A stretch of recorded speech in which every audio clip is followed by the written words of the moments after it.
Hello, welcome back. Sean here, Mountains Garage. In the rainy state of Maine, but I'm looking behind you and the flowers are blooming. So, April showers are definitely effective. I'm back to work today on the Street 55 Chevy. It's been a couple days with other distractions and doctor's appointments and stuff like that, but now we're back at it.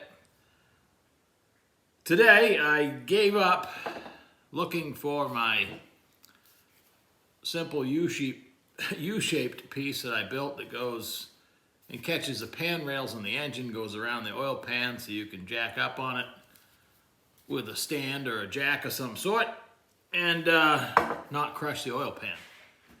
If it was a cast aluminum pan, it would be one thing, but it's not, just a hunk of tin, and it's gonna fail if you push on it. So, to avoid that, this is total overkill, but all, once again, the old dumpster scrap.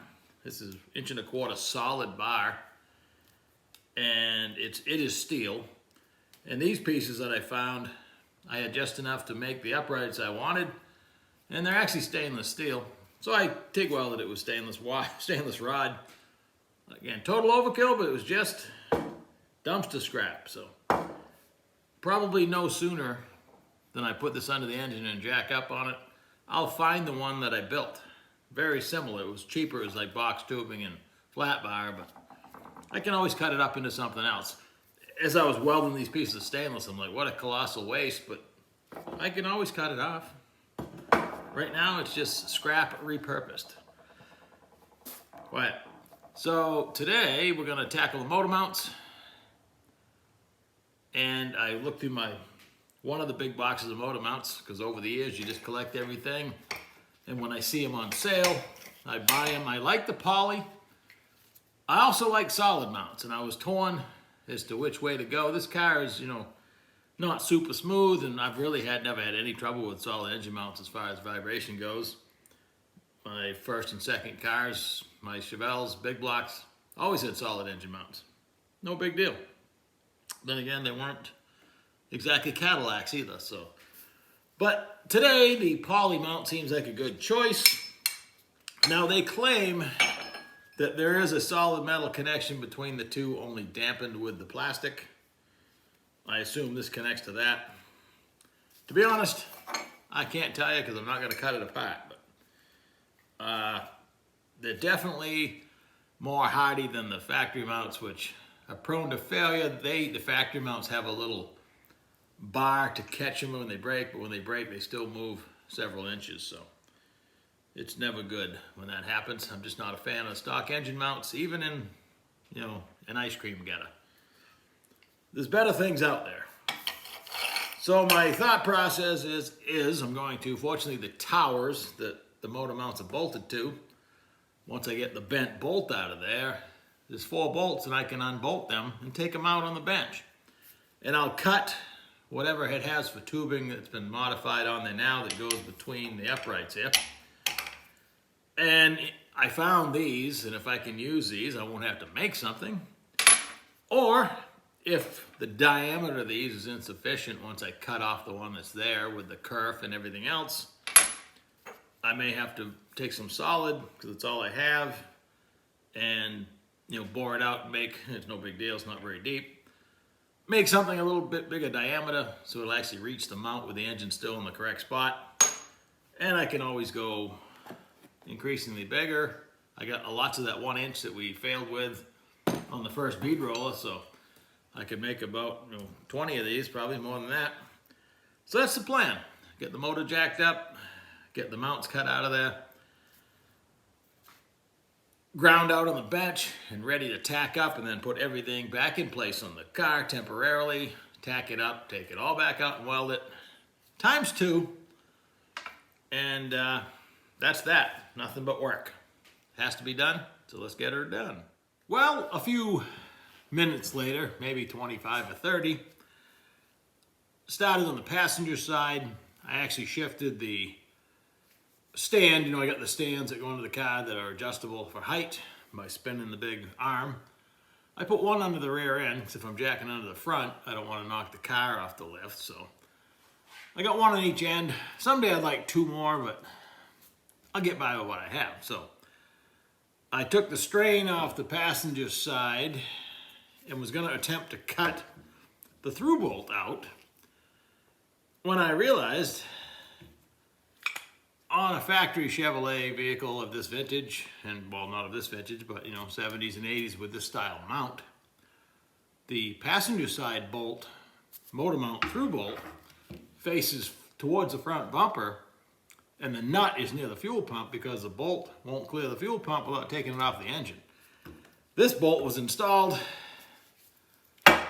where the fuel pump's going to block it. So I could see the 3 bolts that go into the block. These 2 came out easy, but because the mount is twisted, the rubber is over the head of the bolt there, but I was able to take the front tire off, go through the top over the control arm, pry a socket on there and get it busted loose. And then these 4 bolts are in the cavity of the front cross member, but it's not a big deal to get them. They're not too far from the coil spring pocket. So here it sits, one piece. I didn't have to try to cut the bolt in the car. Now I need to get the bolt out and get the tube cut off and dummy it up from there. So continuing on, I was actually able to unbolt it with just a couple wrenches I had here. You can see how the mount's been cut and modified and it's squeezed together. Total junk. And this one does not have the safety catch like I talked about. So when this mount breaks, everything flies loose. Now from this point, it would be easier just to add on to this tube on the bench, but as far as going in the car, it's going to be a lot easier to bolt this to the engine with a brand new tube in there and then bolt this to the frame and just reach up and tack it together. So I'll make the tube the correct width for the motor mount, cut this completely off, and go from there, I guess. I'm kind of winging it, practicing on the first side. By the time I get around to the other side, hey, I'll be an expert. It kind of brings back memories. When I worked on big trucks, we had a certain fleet of trucks that had a really flexible frame, and the way the transmission and engine were mounted, there was a front mount on the engine and there was 2 mounts on this aluminum bell housing of the Allison transmission. The truck had a blade and a wing. We're talking a 33,000 GVW dump truck. And when you'd hit something with the blade or wing, especially the wing, and that frame would twist, it would pop the bell housing in the Allison. You'd look right in at the torque converter. So eventually we had to remount the engines, which was not a lot of fun. It kind of reminds me of this.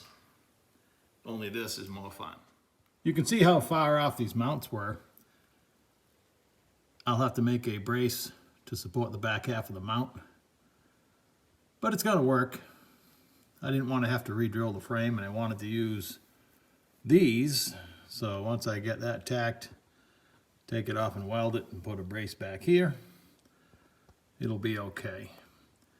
I put rags over all the greasy suspension stuff so I don't wear all the grease on my clothes.